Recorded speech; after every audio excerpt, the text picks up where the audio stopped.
Hi friends, welcome to discussion zone. இந்த வீடியோவில் நம்ம பார்க்க போகிற டாபிக், அதாவது காம்ப்ளெக்ஸ் வேரியபிளில் கேட் கொஸ்டின்ஸ் நம்ம பார்க்க போகிறோம். ஓகேவா? இதெல்லாம் வந்து ப்ராக்டிக்ஸ்க்காக தான். தென் வந்துட்டு முக்கியமான விஷயம், நீங்கள் பேசிக் வீடியோஸில் பார்க்காத நிறைய ஸ்ட்ராட்டஜிஸ் வந்துட்டு இந்த மாதிரியான கேட் கொஸ்டின்ஸ் நான் போடும்போதும் ப்ராக்டிஸ் கொஸ்டின்ஸ் போடும்போதும் பார்க்க வேண்டியிருக்கும். ஸோ அதனால் ஈச் அண்ட் எவ்ரி ஸ்டெப்ஸ் வந்துட்டு மிஸ் பண்ணாமல் பாருங்கள், கொஞ்சம் ஹெல்ப்ஃபுல்லாகவே இருக்கும். தென் இந்த டாப்பிக்கில் வந்துட்டு நம்ம மாஸ்டர் ஆகிடலாம். ஓகே, ஃபர்ஸ்ட் கொஸ்டின் பாருங்க, value of i raised to i அப்படின்னு சொல்லிட்டு கேட்டிருக்காங்க. இதுக்கு வந்துட்டு என்ன ஒரு ஃபங்க்ஷன், இது என்ன ஆன்சர் அப்படின்னு சொல்லிட்டு கேட்டிருக்காங்க. ஃபங்க்ஷன் வந்துட்டு i raised to i, அவ்வளவுதான்.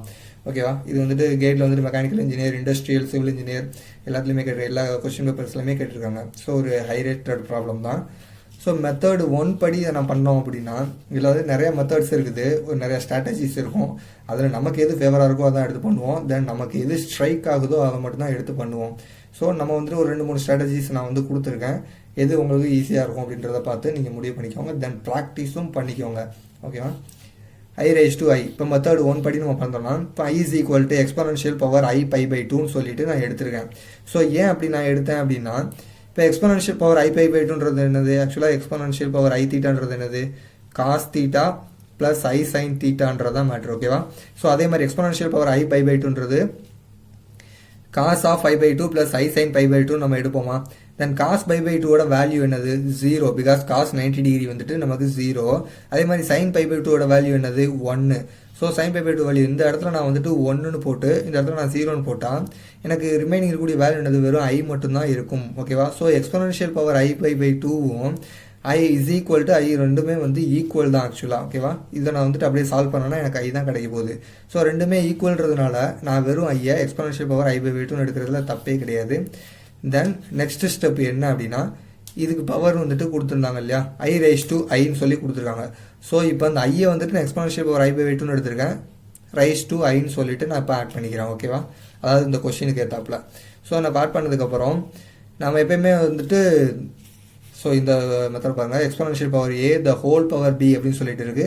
ஸோ இப்போ இந்த b வந்துட்டு இந்த ஏவோட மல்டிப்ளை ஆகும் இல்லையா? அது வந்துட்டு நமக்கு பேசிக் ரூல் தான், பேசிக் கண்டிஷன் தான், நம்மளுக்கு தெரிய விஷயம் தான். ஸோ அதே மாதிரி தான் இங்கேயும் இந்த i வந்துட்டு இந்த பவரோட மல்டிப்ளை ஆகுது. மல்டிப்ளை ஆகும்போது i இன்ட்டு i வந்து i ஸ்கொயரு. i ஸ்கொயரோட வேல்யூ என்னது? i ஸ்கொயரோட வேல்யூ -1. ஸோ அந்த -1 வந்துட்டு pi by 2 ஓட மல்டிப்ளை ஆகும்போது -pi by 2 அப்படின்னு சொல்கிறது. So exponential power -pi by 2 தான் இதோட ஆன்சர். தென் இதே வந்துட்டு மெத்தட் 2 படி பாருங்க, i raised to i is equal to exponential power log இங்கே i raised to i அப்படின்னு சொல்லிட்டு எடுத்துருக்கோம். ஆக்சுவலாக ஏதாவது எந்த மாதிரியான ஒரு ஃபார்மேஷனில் வந்துச்சு அப்படின்னா எக்ஸ்போனன்ஷியலும் லாகும் ஒன்றுக்கு ஒன்று இன்வெர்ஸ் தான். ஸோ டோட்டலாக இதை நம்ம கேன்சல் பண்ணிட்டு i raised to iன்னு எழுதினாலும் தப்பு இல்லை. ஸோ இதுவும் வந்துட்டு ஈக்குவல் தான். ஓகேவா? இஸ் ஈக்குவல் டு, இப்போ நம்ம என்ன பண்ணோம்னா லாகுக்கு மட்டும்தான் ஒரு சில குவாலிட்டிஸ் இருக்குது. என்ன அப்படின்னா, இப்போ லாக் ஆஃப் a பவர் பின்னு இருந்துச்சுன்னா இந்த b வந்துட்டு நம்மளால் ஃப்ரண்ட்டில் எடுத்துகிட்டு வர முடியும். அதாவது b லாக் a அப்படின்னு சொல்லிட்டு நம்மளால் எழுத முடியும். ஓகேவா? அதனால தான் இப்போ நம்ம வந்துட்டு இந்த எக்ஸ்போனன்ஷியல் பவர் லாக்னு எடுத்ததுன்னு. ஸோ லாகோட குவாலிட்டியை இப்போ நம்ம இங்கே யூஸ் பண்ணுறோம். இந்த இந்த பவரில் இருக்கக்கூடிய இந்த ஐயை வந்துட்டு நான் ஃப்ரண்ட்டில் கொண்டு வரேன். ஸோ i லாக் ஐன்னு சொல்லிட்டு வந்துடுமா? இப்போது நம்ம அந்த செப்பரேட் பண்ணுவோம் இல்லையா, ரியல் பார்ட் இமேஜினரி பார்ட்டுன்னு. ஸோ அந்த கான்செப்டை இப்போ இங்கே நம்ம கொண்டு வரோம். ஓகேவா? அதான் நான் இவ்வளோ செப்பரேட் பண்ணி எழுதி ஆரோ மார்க் கொடுத்துருக்கேன். ஓகேவா? ஸோ நான் இப்போ வந்துட்டு லாக் இசட் அப்படின்னு சொல்லிட்டு இதை வந்துட்டு லாக் ஐயை லாக் இசட்னு சொல்லி கன்சிடர் பண்ணிக்கிறேன். இப்போ எனக்கு இங்கே இருக்கக்கூடிய பார்ட் வந்து இமேஜினரி பார்ட் மட்டும்தான், இங்கே ரியல் பார்ட்டே என்கிட்ட இல்லை.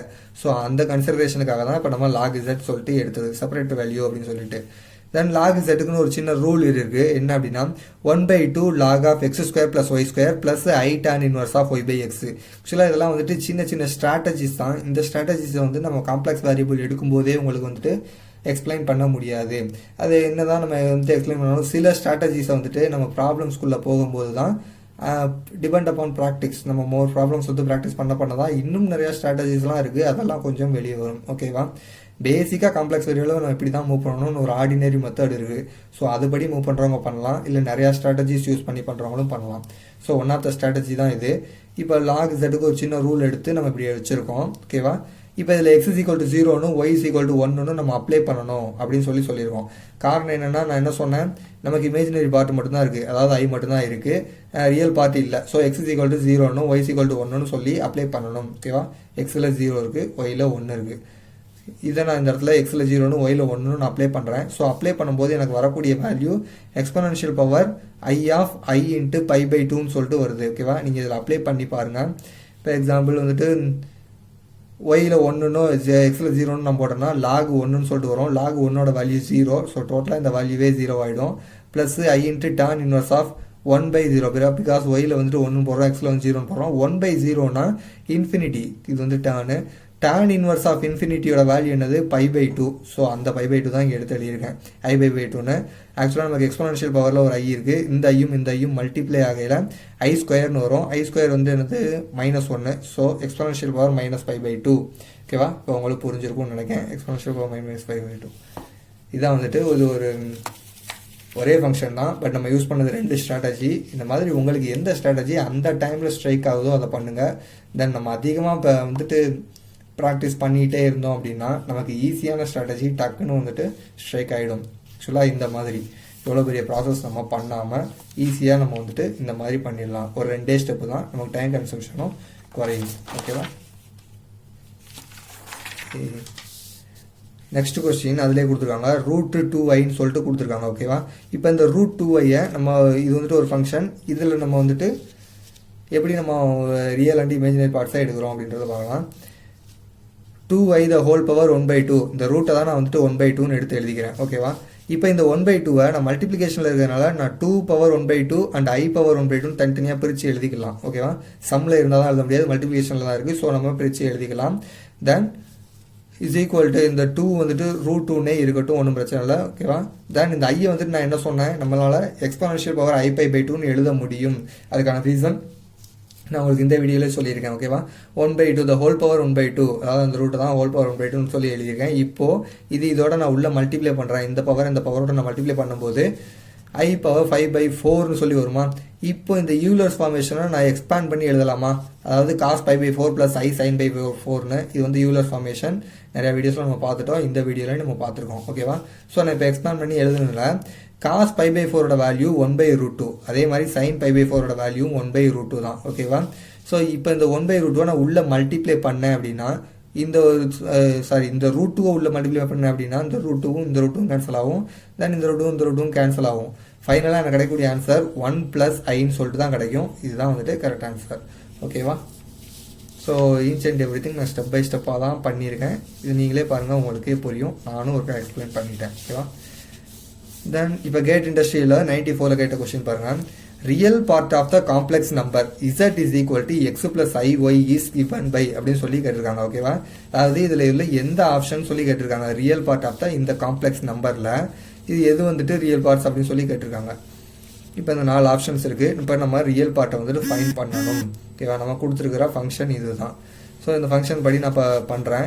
z is equal to x + iy எடுத்து எழுதிட்டேன். இப்போ நான் எப்படி ரியல் பார்ட்டை எடுக்கிறது? இப்போ ரியல் பார்ட் மட்டும்தான் அவங்க கேட்டிருக்காங்க. ஸோ நமக்கு இமேஜினரி பார்ட் தேவையில்லைன்ற அர்த்தம். ஓகேவா? ஸோ இமேஜினரி பார்ட் தேவையில்லைன்னா எதுக்கு எதை நம்ம எலிமினேட் பண்ணணும். அதுதான் நம்மளோட ஃபஸ்ட்டு மெத்தட். ஸோ என்ன பண்ணுறேன் நான், இப்போ இதை எலிமினேட் பண்ணுறதுக்கு என்ன வழி இருக்கும்? ஸோ இதை ஈக்குவேஷன் 1ன்னு எடுத்துக்கிறேன். இப்போ ஈக்குவேஷன் 2 இருந்தால் என்னால் எலிமினேட் பண்ண முடியும். அந்த ஈக்குவேஷன் 2 எப்படி இருக்கணும் அப்படின்னா இமேஜினரி பார்ட்டு ஒன்று மைனஸ்லேயே ஒன்று ப்ளஸ்லேயே இருக்கிற மாதிரி. நமக்கு ஆல்ரெடி 1 ப்ளஸில் இருக்குது. ஸோ மைனஸில் எப்படி கொண்டு வரலாம் அப்படின்னு யோசிக்கும்போது இமேஜினரி பார்ட்டி எப்போ அதோட சைனை சேஞ்ச் பண்ணோம், நம்ம கான்ஜுகேட் எடுக்கும்போது சேஞ்ச் பண்ணோம். ஓகேவா? இது வந்துட்டு பேசிக் ரூலு. நான் ஃபஸ்ட்டு வீடியோவில் எக்ஸ்பிளைன் பண்ணியிருப்பேன் காம்ப்ளெக்ஸ் வேரியபிள்ஸில். ஸோ அதை பாருங்கள், அப்போ தான் இது உங்களுக்கு புரியும். ஸோ கான்ஜுகேட் எடுத்தால் இந்த இமேஜினரி பார்ட் மைனஸை சேஞ்ச் பண்ணிக்கிடுமா, சைனை சேஞ்ச் பண்ணிக்கிடுமா? ஸோ இப்படி இருக்கும்போது இந்த ரெண்டையும் நான் வந்துட்டு ஆட் பண்ணால் இது ரெண்டையும் என்னால் எலிமினேட் பண்ண முடியும். ஓகேவா? இது ப்ளஸில் இருக்குது மைனஸில் இருக்குன்னு சொல்லி எலிமினேட் பண்ணிட்டேன். இப்போ எக்ஸ் மட்டும்தான் இருக்குது சாதாரணமான. ஸோ அதை வந்துட்டு நான் ப்ளஸ் பண்ணால் 2xன்னு சொல்லிட்டு வரும். இப்போ இங்கே z + z கான்ஜுகேட் என்னால் எடுக்க முடியும். ஓகேவா? இப்போ இந்த 2வை வந்துட்டு நான் டிவிஷன் கொண்டு வரேன். Okay, x is equal to z + z star is equal to divided by 2 is equal to xன்னு சொல்லி எடுக்கிறேன். இப்போ எக்ஸ் தான் வந்துட்டு நமக்கு ரியல் பார்ட் இல்லையா? இதில் என்னது, எக்ஸ் தான் நமக்கு ரியல் பார்ட்டு, ஒய் வந்து இமேஜினரி பார்ட்டு. நம்ம கேட்டது ரியல் பார்ட்டு தான். ஸோ எக்ஸ் இங்கே நம்ம ஃபைன் பண்ணியாச்சு. இதுதான் வந்துட்டு ரியல் பார்ட் ஆஃப் ஜெட் அப்படின்னு சொல்லிட்டு நம்ம ஆன்சர் எடுத்து எழுதிடலாம். ஓகேவா? இந்த இருக்குது சி தான் correct answer. Okay, next question GATE industrial 97 பாருங்க. Complex number z is equal to x + iy which satisfy equation z + 1 modulus is equal to 1 is அப்படின்னு சொல்லி கேட்டிருக்காங்க. ஓகேவா? இதில் இந்த 4 ஆப்ஷனில் வந்துட்டு எது வந்துட்டு இந்த ஈக்குவேஷனை சாட்டிஸ்ஃபை பண்ணும் அப்படின்னு சொல்லி கேட்டிருக்காங்க காம்ப்ளெக்ஸ் நம்பரில். இப்போது ஆக்சுவலாக இது வந்துட்டு க்ளோஸ்டு கர்வ் ஈக்குவேஷன் சொல்லுவாங்க. இதை வந்துட்டு நம்ம இன்னொரு வீடியோவில் நம்ம பார்க்கலாம். ஓகேவா, இப்போதைக்கு இந்த கொஸ்டின் நமக்கு என்ன தேவை அப்படின்னு சொல்லிட்டு பார்ப்போம். நம்ம காம்ப்ளெக்ஸ் நம்பருக்கு நமக்கு ஃபார்முலா தெரியும், z = x + iy. இது இந்த ஈக்குவேஷனை ஸ்டாட்டிஸ்ஃபை பண்ணுறதுக்கு எந்த ஆப்ஷன்ஸ் வந்து கரெக்டாக இருக்கும்னு சொல்லி கேட்காங்க. ஸோ அந்த ஈக்குவேஷன் நான் இப்போ எடுத்து எழுதிக்கிறேன். நமக்கு இசட்டோட வேல்யூ தெரியும் x + iy சொல்லிட்டு, அதை நான் இசட்டோட வேல்யூ அப்ளை பண்ணுறேன். x + iy + 1 சொல்லி அப்ளை பண்ணுறேன். இப்போ x + 1ன்றது ரியல் பார்ட் ஆகிடும், iy வந்து இமேஜினரி பார்ட் ஆகிடும். ஸோ நான் தனியாக எடுத்து எழுதிக்கிறேன். x + iy + iy = 1 அப்படின்னு சொல்லி எழுதிக்கிறேன். இது மாடுலஸ்லேயே இருக்கட்டும். தென் நமக்கு தெரிஞ்ச ஒரு பேசிக் ஸ்ட்ராட்டஜி இங்கே ஒன்று நம்ம யூஸ் பண்ணுறோம். அதாவது என்னென்னா சர்க்கிள் அப்படின்னு சொல்லிட்டு, பிகாஸ் நம்ம இந்த ஆப்ஷன்லாம் வச்சு தான் இந்த ஸ்ட்ராட்டஜியை நம்ம மைண்டில் எடுக்கிறோம். ஓகேவா, அதாவது சர்க்கிளுக்குன்னு ஒரு ஈக்குவேஷன் இருக்குது. x - a + i × y - b modulus = r அப்படின்றது ஒரு ஈக்குவேஷன். இப்போ இந்த ஈக்குவேஷனோட ஃபார்மேட்டுக்கு நான் இதை சேஞ்ச் பண்ணுறேன். எப்படி நான் சேஞ்ச் பண்ணுறேன்னு பாருங்கள். இப்போ இந்த ஈக்குவேஷன் நான் போயிட்டு நம்ம இங்கிட்டு வாரோம் அப்படின்றத தான் நான் இந்த ஆரோ மார்க் போட்டிருக்கேன். ஓகேவா, இப்போ இதுலேருந்து எப்படி நான் மாற்றுறேன் அப்படின்னா x -1. இப்போ இந்த -1 இந்த -1 ப்ளஸ் மல்டிப்ளை ஆச்சுன்னா ப்ளஸ் ஆகிடும். ஓகேவா, அதுதான் நம்ம மீனிங்கு. ஸோ அதனால் இந்த x + 1 நான் இப்படி எடுத்து எழுதிக்கிறேன். இப்போது x - aன்ற இடத்துல எனக்கு -1 இருக்குது, அதான் மீனிங். ஓகேவா, தென் i × y - 0, அதாவது ஒய்க்கு அப்புறம் எந்த வேல்யூ இல்லை. ஸோ -0ன்னு சொல்லி நான் எடுத்துக்கிறேன். இப்போ இந்த 0 தான் எனக்கு பிக்கான வேல்யூ. ஓகேவா, = 1ன்னு சொல்லிட்டு நமக்கு இங்கேயே இருக்குது, ஈக்குவேஷன்ல இருக்குது. ஸோ நான் அந்த 1 அப்படியே வச்சுக்கிறேன். அதாவது இங்கே இருக்கக்கூடிய ரேடியஸ். ஓகேவா, இப்போ centre a, b = -1, 0 with radius 1ன்றது தான் நம்ம கிடச்சிருக்கக்கூடிய ஆன்சரு. சர்க்கிளில் AB தான் வந்துட்டு சென்டரு. ஸோ இங்கே நமக்கு இருக்கா -1, 0 வந்துட்டு சென்டராகவும் ரேடியஸ் வந்து 1ஆகவும் இருக்கிற மாதிரி ஒரு ஆப்ஷன் இருக்குது. ஸோ அந்த ஆப்ஷனுக்கான ஆன்சர் நமக்கு இங்கே கிடச்சிருச்சு. ஓகேவா, ஸோ ஆன்சர் ஆப்ஷன் பி தான். ஓகே, நல்லா பார்த்துக்கோங்க. இந்த ஸ்ட்ராட்டஜியை நமக்கு கிடைச்ச இந்த ஃபார்மேஷனில் இருந்து சர்க்கிள் ஃபார்மேஷனுக்கு கொண்டு வந்துட்டு நம்ம வந்து ஃபார்மேட்டை சேஞ்ச் பண்ணுறோம். இந்த மாதிரியான ஸ்ட்ராட்டஜிஸ்லாம் உங்களுக்கு எப்போ வரும் அப்படின்னா, மேத்தமெட்டிக்ஸில் நம்ம எல்லா டாபிக்ஸ்லையும் மாஸ்டராகவோ இல்லை நம்ம அந்த பேசிக் ஸ்ட்ராட்டஜிஸ்லாம் நம்ம நீட்டாக தெளிவாக இருந்தோம் அப்படின்னா இந்த ஸ்ட்ராட்டஜிஸாக நம்ம டக்குன்னு இங்கே யூஸ் பண்ணிக்கிடலாம்.